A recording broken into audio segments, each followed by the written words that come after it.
Hello, আসসালামু আলাইকুম। আজকে আমরা কথা বলবো হাবিবেদের অয়েল নিয়ে। আপনারা অনেকে হয়তো বা মনে করেন যে পৃথিবীর মধ্যে সবচেয়ে বেশি অয়েল উৎপাদন করে হাবিবিরা, সৌদি আরব, দুবাই এরা। কিন্তু আপনাদের ধারণা সম্পূর্ণ ভুল। পৃথিবীর মধ্যে সবচেয়ে বেশি তেল রিজার্ভ যাদের আছে সেটা হলো ভেনিজুয়েলার। এবং আপনারা যারা আরব আমিরাত, দুবাইয়ের কথা চিন্তা করেন তারা আছে 3 নাম্বার 4 নাম্বারে, ঠিক আছে? তো ফার্স্টে আছে কে? ফার্স্টে আছে ভেনিজুয়েলার তেল রিজার্ভ কত? প্রায় 303 বিলিয়ন ব্যারেলস। এবং সৌদি আরবের তেল উৎপাদন কত বা রিজার্ভ আছে কত? সৌদি আরবের রিজার্ভ আছে 267 বিলিয়ন ব্যারেলস। এখন 3 নাম্বারে কে আছে? 3 নাম্বারে আছে একটা দেশ, যে দেশটার কথা আমরা পরে কথা বলব।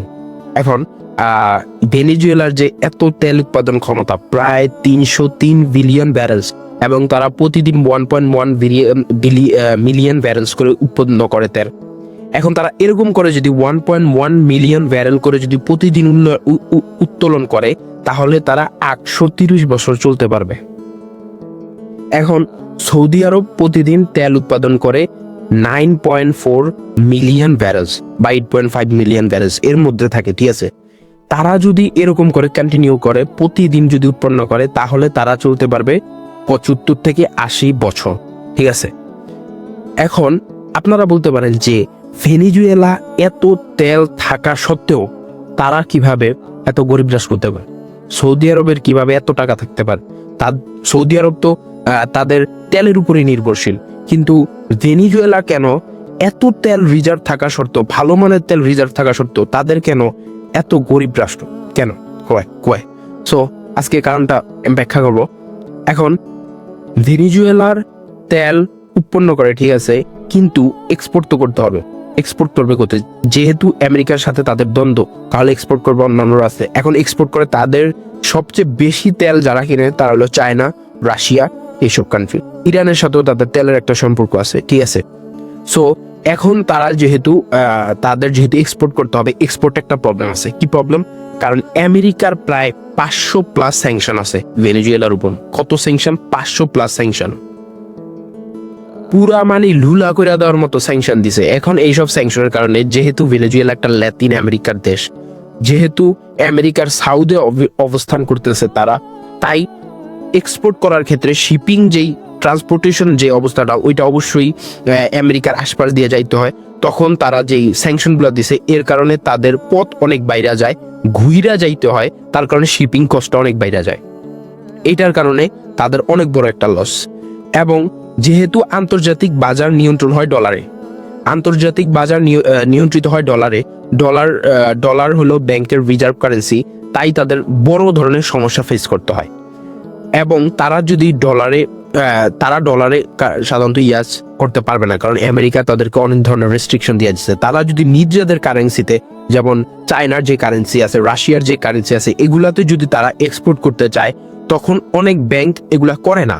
কারণ ভাই, একটা ব্যাংক, ধরেন রাশিয়ার একটা ব্যাংক রাশিয়ার সাথে আর ভেনিজুয়েলার সাথে তেলের একটা কন্ট্রাক্ট করলো। এখন তাদের পরস্পর কারেন্সি এক্সচেঞ্জ করবে। এখন আমেরিকা যখন এটা জানলো, তখন আমেরিকার ফেডারেল ব্যাংক রেস্ট্রিকশন দিল ওই ব্যাংকটাতে।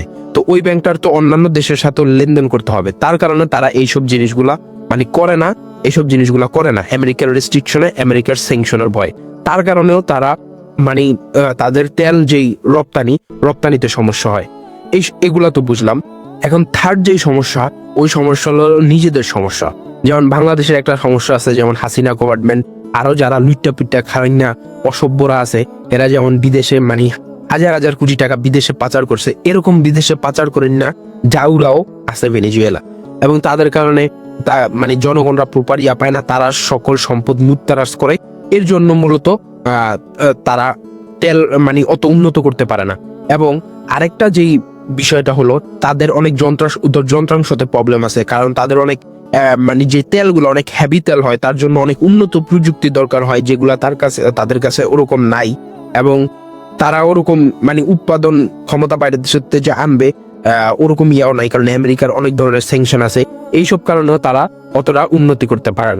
কিন্তু সৌদি আরবের উপর তো আমেরিকার স্যাংশন নাই, কারণ সৌদি আরব আর আমেরিকা তো পরস্পর ভাই ভাই। যেহেতু আপনারা জানেন যে আমেরিকার ডোনাল্ড ট্রাম্প, যে সৌদি আরবের বর্তমান যে প্রিন্স আছে জনি তাদের, এবং তারা যে শুধু অয়েল নিয়ে ভাবে তা না, তারা অনেকভাবে উন্নতি সাধন করে, যেমন তারা বেশ্যাপুণ্যি খুলছে, তারপর মদের বাল খুলছে, তারপর রিয়াদের আশেপাশে প্রত্যেক সপ্তাহে তাদের কনসার্ট হয়, যেখানে বিদেশি ল্যাংটা ল্যাংটা তারপর সিঙ্গাররা এসে নাচা গানা সবকিছু করে। তো তাদের কোনো সমস্যা নেই, তারা অয়েল দিয়ে অনেক ভালো ভালো বিজনেস করতে পারে আর অনেক ধরনের অয়েল মানি কামাইতে পারে, কিন্তু ভেনেজুয়েলা এটা পারে না। এখন যেটা আপনাদের বলবো যে থার্ড মানে সবচেয়ে বড় রিজার্ভধারী অয়েলের এরা কারা, এরা হলো ইরান। আপনারা হয়তো বা এটা জানতেন না, হয়তো বা বুঝছিলেন আমি দুবাইয়ের নাম কমো বা এরকম ইউনাইটেড আরব আমিরাতের কথা না। তারা 209 বিলিয়ন ব্যারেল তাদের রিজার্ভ আছে, ঠিক আছে, এত পরিমাণ রিজার্ভ আছে, কিন্তু তাদের উপরও আমেরিকার প্রচুর স্যাংশন। তার কারণে তারাও তাদের যে অয়েলটা ওটা বিশ্ববাজারে এক্সপোর্ট করতে পারে না, অনেক স্যাংশনের কারণে।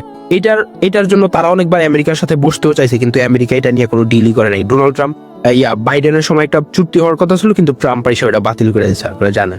তো এইসব কারণে ভেনেজুয়েলা নাম্বার 1 রিজার্ভধারী কান্ট্রি হওয়ার পরেও তারা কিন্তু অতটা উন্নতি সাধন করতে পারে না। সো আজকে এই পর্যন্তই। আসসালামু আলাইকুম, সবাই সাবস্ক্রাইব করুন।